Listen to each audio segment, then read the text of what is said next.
विविध दलित पक्ष संघटनांनी आयोजित केलेल्या आंदोलनात काही हजार लोक सामील झाले।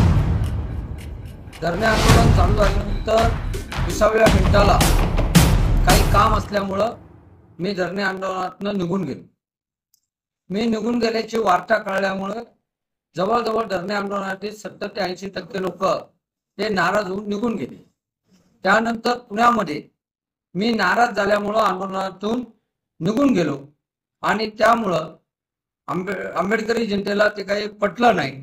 त्यामुळं त्या लोकांनी धरणे आंदोलनातून आपला सहभाग काढून घेतला आणि मग मोजक्या लोकांच्या उपस्थितीत धरणे आंदोलन करावं लागलं।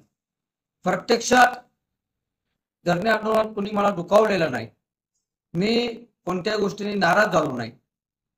तर आपला एक कार्यकर्ता रुबियो हॉस्पिटलमध्ये शेवटच्या घटका मोजत होता आणि एक चुकीचा फोन आल्यामुळं मी वेठीत मनाने आंदोलनातून माघार घेतली।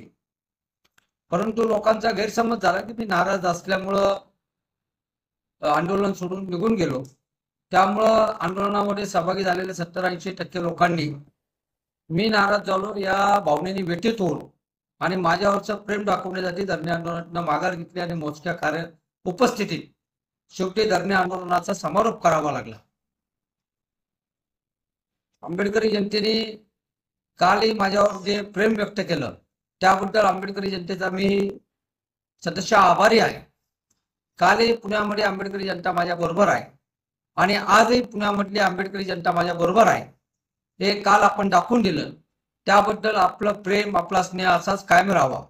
परंतु महामानव डॉक्टर बाबासाहेब आंबेडकर यांच्या स्मारकाच्या विस्तारीकरण करण्यासाठी आंदोलनासाठी ज्या ज्या कार्यकर्त्यांनी गेले 15-20 दिवस मेहनत घेतली, आपला वेळ खर्च केला, त्या सर्वच कार्यकर्त्यांना मी कौतुक करतो आणि आंबेडकरी जनतेची एकी ही अशीच कायम राहो अशी तथागता चरणी वंदना करतो। जय भीम।